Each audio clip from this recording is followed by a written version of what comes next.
नमस्कार दोस्तों, मैं ब्रजेश। मेरे YouTube चैनल सोशल एनिग्मा में आपका हार्दिक स्वागत है।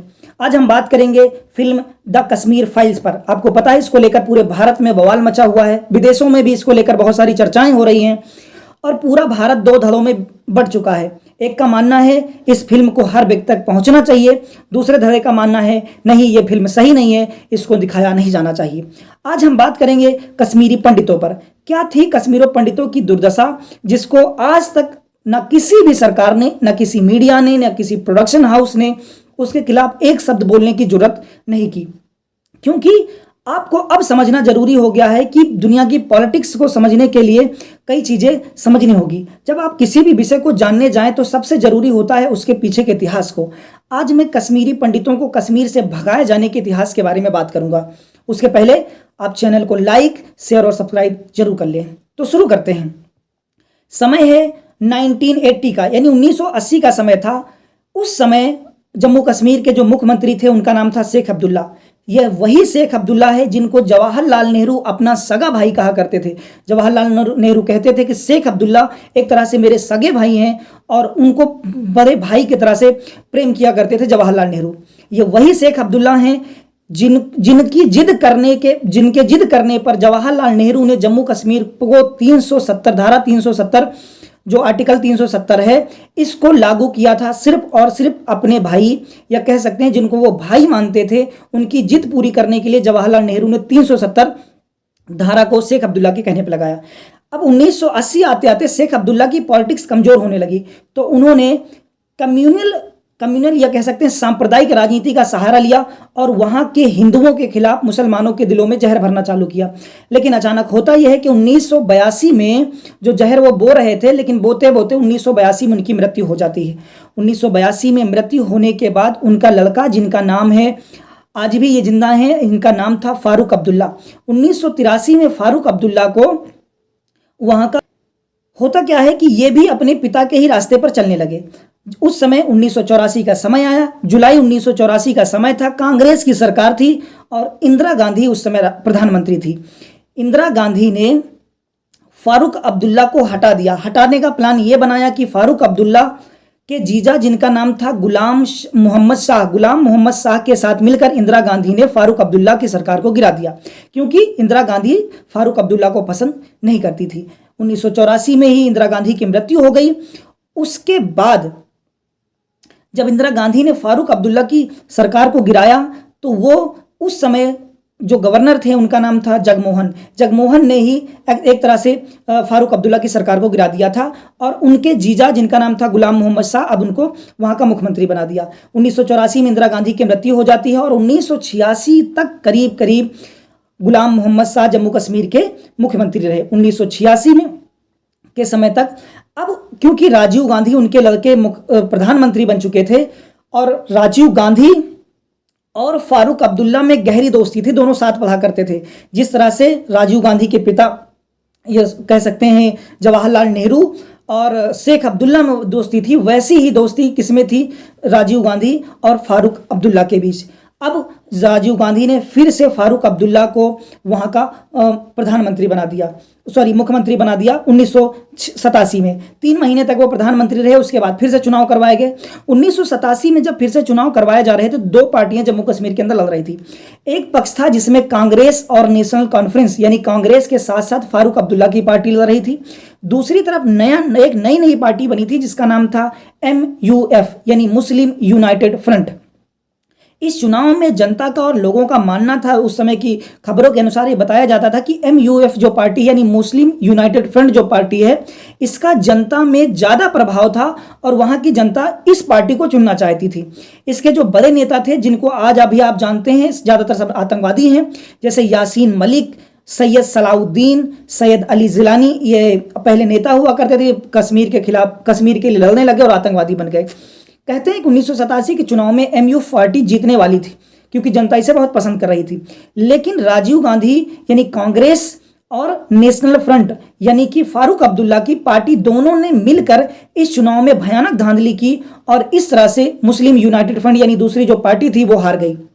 इस पार्टी के हारने से वहां की जनता और ये कह सकते हैं उसके जो बड़े लीडर थे, यानी कि यासीन मलिक, सैयद अली जिलानी, सैयद सलाउद्दीन, ये बड़े बड़े जो लीडर रहे, इन्होंने सरकार से विश्वास खत्म किया और हथियार उठा, और पूरे के पूरे जितने भी इस पार्टी के लोग थे, ज्यादातर बड़े नेता सबके सब आतंकवादी बन गए और आतंकवादी गतिविधियों में शामिल हो गए। और ये जो दूसरी पार्टी जिसको हरा दिया गया था जानबूझकर, जिसका नाम था मुस्लिम यूनाइटेड फ्रंट, इसने सहायता मांगी पाकिस्तान के प्रधानमंत्री जो उस समय थी, जिनका नाम था बेनजीर भुट्टो। बेनजीर भुट्टो ने इन सभी को अब मिलिट्री ट्रेनिंग देना चालू किया। मिलिट्री ट्रेनिंग में उन्होंने हथियार दिए, पैसे दिए, ट्रेनिंग दी, और अब इन्होंने घोषणा कर दी कि ये पाकिस्तान को, ये जो जम्मू कश्मीर है, इसको पाकिस्तान में मिलाना चाहते हैं, और इसके लिए इन्होंने लड़ाई छेड़ दी। अभी तक ये मुद्दा जो था वो सिर्फ और सिर्फ राजनीतिक दुश्मनी थी, लेकिन अब इसमें धार्मिक एंगल आने वाला था। धार्मिक एंगल इस तरह से था क्योंकि ये जो दूसरा फ्रंट था, यानी कि मुस्लिम यूनाइटेड फ्रंट था, ये धीरे धीरे से पूरे के पूरे जम्मू कश्मीर का इस्लामाइजेशन, यानी कि इस्लामीकरण करने पर लगा हुआ था। इस्लामीकरण को 3 चरणों में इसने पूरा करने की कोशिश की। अगर जम्मू कश्मीर के इस्लामाइजेशन की बात करें, यानी पहले चरण में कैसे इस्लाम को पूरी तरह से थोपने की बात की, तो इसका पहला चरण था जिसको कहा गया द अफगान जिहाद अगेंस्ट सोवियत, यानी अफगानों ने उस समय जिहाद छेड़ रखा था। ये 1985, 86, 87, 89, 90 की बात है। जो अफगानिस्तान के अफगान थे, उन्होंने सोवियत रूस के खिलाफ एक जिहाद छेड़ा हुआ था, जिसमें वो पूरी तरह से रूस को एक जिहादी स्टेट बनाने की, इस्लामिक स्टेट बनाने की बात कर रहे थे। क्योंकि जो अफगानिस्तान है, अफगानिस्तान का बॉर्डर जो है वो भारत की सीमाओं से मिलता है। इस तरह के वहां के जिहादिस्ट ग्रुप जो थे वो अब धीरे धीरे से जम्मू कश्मीर में प्रवेश करने लगे थे। दूसरा था, ईरान में इस्लामिक क्रांति आई हुई थी। इसी समय ईरान के अंदर इस्लामिक क्रांति आई और पूरा का पूरा ईरान जो है वो इस्लामिक स्टेट में बदल दिया गया, यानी कि पूरी तरह से उसको मुस्लिम कंट्री में तब्दील कर दिया गया था। इससे ज़्यादातर जो वहाबी विचारधारा के मुस्लिम थे वो बहुत खुश हो चुके थे, क्योंकि ईरान और अफगानिस्तान जैसे जो स्टेट थे वो पूरे के पूरे इस्लामिक स्टेट में चेंज हो चुके थे। वहाबी विचारधारा को सपोर्ट कर रहा था उस समय सऊदी अरब, क्योंकि सऊदी अरब ने तेल से बहुत ज़्यादा पैसा कमाया हुआ था, और ईरान जो एरिया था वो उस समय तक शिया स्टेट हुआ करता था, जिसकी शिया और सुन्नी स्टेट के बीच में लड़ाई हुआ करती थी। वहाबी विचारधारा को सऊदी अरब के रास्ते पैसे के माध्यम से मुस्लिम यूनाइटेड फ्रंट जो आतंकवादी बन गए थे, जो राजनीतिक पार्टी वाले, उनके जरिए अब जम्मू कश्मीर में भेजा गया और जम्मू कश्मीर में वहाबी विचारधारा को लागू किया गया। इसके अंदर एक ही बात रखी गई कि निज़ाम मुस्तफ़ा लागू करना है, और 1989 आते आते इन लोगों ने पूरे के पूरे जम्मू कश्मीर में इस्लामिक लॉ लागू, इस्लामिक कानून लागू करने की बात कर दी, और उन्होंने कहा कि अब केवल और केवल जम्मू कश्मीर में इस्लामिक लॉ चलेगा। आगे बढ़ने के पहले थोड़ा सा अब नेशनल, अभी तक आप पूरी जम्मू कश्मीर की राजनीति को समझ रहे थे, अब आप राष्ट्रीय राजनीति को थोड़ा सा समझने की कोशिश करेंगे। नेशनल पॉलिटिक्स को समझने के पहले 2 बातें और जानी है। 1987 में क्योंकि धोखे से कांग्रेस और नेशनल कॉन्फ्रेंस ने MUF यानी मुस्लिम यूनाइटेड फ्रंट को हरा दिया था। अब ध्यान रखिए, ये 1985-86 वही समय है। 1986 में एक बहुत तगड़ा केस हुआ। 1986 में सायरा बानो केस हुआ। सायरा बानो कौन थी? एक मुस्लिम महिला थी, 62 साल की उम्र थी, 5 बच्चे थे। इनके पति एक वकील थे, मुसलमान थे। इन्होंने 62 साल की उम्र में अपनी पत्नी को 3 तलाक दिया और दूसरा विवाह कर लिया 62 साल की पत्नी को छोड़कर। इसको लेकर इनकी पत्नी सुप्रीम कोर्ट गई और सुप्रीम कोर्ट ने कहा कि जो किया गया है वो गलत है, अब इनके पति को इनको गुजारा भत्ता देना होगा। लेकिन शरीयत कानून के अनुसार मानना था कि कोई भी पति अपनी पत्नी को तलाक देने के मात्र 3 महीने तक ही गुजारा भत्ता दे सकता है। लेकिन सरकार ने यह फैसला, यानी जो वहां की कोर्ट, सुप्रीम कोर्ट ने फैसला सुनाया कि इन्हें गुजारा भत्ता प्रति महीना 500 रुपए देना पड़ेगा। इसको लेकर भारत के जितने भी बड़े मुस्लिम संगठन थे, सब के सब ने भारत की सरकार यानी राजीव गांधी की सरकार के खिलाफ मोर्चा खोला और राजीव गांधी की एक तरह से सरकार को हिला के रख दिया। पूरे भारत में राजीव गांधी के सरकार के खिलाफ प्रदर्शन हुए। इससे राजीव गांधी को यह लगा कि अब उनकी सरकार गिर सकती है, तो मुसलमानों को, जो मुसलमानों के संगठन थे, उनको खुश करने के लिए राजीव गांधी ने सुप्रीम कोर्ट के फैसले को कानून बदलकर चेंज कर दिया। यानी सुप्रीम कोर्ट ने जो फैसला दिया था उसके खिलाफ राजीव गांधी ने कानून बनाया और सुप्रीम कोर्ट के फैसले को नल एंड वाइड कर दिया। इसको लेकर भारत के जो दूसरा हिंदूवादी संगठन है या हिंदू ग्रुप है, ये बहुत राजीव गांधी से नाराज हुआ, क्योंकि इन्होंने एक गलत कानून पारित किया था सिर्फ मुस्लिम संगठनों को खुश करने के लिए। इसको लेकर लाल कृष्ण आडवाणी जैसे बड़े नेताओं ने आंदोलन चलाए और रथ यात्रा निकालने की बात करने लगे। इसको लेकर अब राजीव गांधी ने हिंदुओं को खुश करने के लिए एक नई चाल चली और 1986 में ही हिंदुओं को खुश करने के लिए इन्होंने राम जन्मभूमि का ताला खुलवा दिया, जिससे अब हिंदू भी खुश हो चुके थे।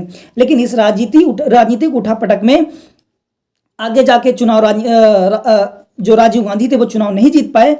1989 और 90 का जब समय आया, 1989 में भारत के प्रधानमंत्री बने जिनका नाम था बीपी सिंह। बीपी सिंह जनता दल के थे, याद रखें, बीपी सिंह जनता दल के थे। इनकी बहुमत की सरकार नहीं बन पाई, इसीलिए इनको सपोर्ट किया था बहुत सारी पार्टियों ने, जिसमें बीजेपी ने भी जनता दल को सपोर्ट किया था और जो कम्युनिस्ट पार्टियां हैं उन्होंने भी बीपी सिंह को क्या किया था कि सपोर्ट करके प्रधानमंत्री बना दिया था। एक्चुअल में ये सब के सब राजीव गांधी को हटाकर नए प्रधानमंत्री उन्होंने बीपी सिंह को बनाया। बीपी सिंह जैसे ही प्रधानमंत्री बने, बीपी सिंह के प्रधानमंत्री बनने के बाद जो उस समय गृह मंत्री बने, उनका नाम था मुफ्ती मोहम्मद सईद। मुफ्ती मोहम्मद सईद ने बीपी सिंह से कहा कि आप जम्मू कश्मीर का गवर्नर बनाए जगमोहन को। ध्यान रखें, ये वही जगमोहन है जिन्होंने फारूक अब्दुल्ला की जो सरकार थी उसको गिरा दिया था। जैसे ही फारूक अब्दुल्ला को पता लगा कि फिर से जम्मू कश्मीर का जो गवर्नर है वो बनाया जा रहा है जगमोहन को, तो वो इस बात से बहुत गुस्सा हुए। 1989 में मुफ्ती मोहम्मद सईद यानी गृह मंत्री के कहने पर बीपी सिंह ने राज्यपाल जगमोहन थे, जगमोहन को जम्मू कश्मीर का राज्यपाल बना दिया। क्योंकि जगमोहन को फारूक अब्दुल्ला पसंद नहीं करते थे, क्योंकि उन्होंने पहले भी एक बार फारूक अब्दुल्ला की सरकार को गिरा दिया था। जब तक फारूक अब्दुल्ला जम्मू कश्मीर पहुंचते, उसके पहले ही फारूक अब्दुल्ला ने अपने मुख्यमंत्री पद से इस्तीफा दे दिया। इस्तीफा देने से यह हुआ कि पूरा का पूरा जो प्रशासन था वो लचर हो चुका, यानी अब जम्मू कश्मीर के प्रशासन को चलाने वाला कोई नहीं था। इसी को मौका देखते हुए जो इस्लामिक रेडिकल संगठन थे उन्होंने हथियार उठाए, उनको अच्छा खासा समय मिला और उन्होंने घर घर जाके कश्मीरी पंडितों को मारना चालू किया। और वहाँ के माइक से ये आवाज़ दी गई। आवाज़ देने के बाद उन्होंने बताया कि जल्दी हो सके कश्मीरी पंडित कश्मीर को छोड़कर निकल जाएं। और इस तरह से, क्योंकि उन्होंने घोषणा की थी कि वो 26 जनवरी के दिन कश्मीर को पाकिस्तान का अंग बना देंगे। जगमोहन जम्मू कश्मीर पहुंच चुके थे, लेकिन वो कश्मीर नहीं जा सके। इनका मानना था कि मौसम बहुत खराब हो चुका था। और अब फारूक अब्दुल्ला ने भी इस्तीफा दे दिया था। इसको लेकर जितने भी रेडिकल इस्लामिस्ट लोग थे, ये सब वहीं के लोकल मुस्लिम थे जिनको ट्रेनिंग दी गई थी, और इन्होंने कहा था ये जम्मू कश्मीर को दूसरा मदीना बनाना चाहते हैं। और इन्होंने घोषणा की कि अब जम्मू कश्मीर दूसरा मदीना बनेगा और निजाम मुस्तफा लागू होगा। और रातों रात हजारों लोगों का कत्ल किया गया। वहां से कश्मीरी पंडितों ने अपने घरों को छोड़ना चालू किया। हद तो तब हो गई जब मस्जिदों की मीनारों से यह आवाज़ दी गई कि जम्मू कश्मीर में we want Kashmir without Kashmiri men along with Kashmiri women. उन्होंने कहा कि कश्मीर से केवल कश्मीरी पंडित निकल जाएं, कश्मीरी औरतों को हम रखेंगे।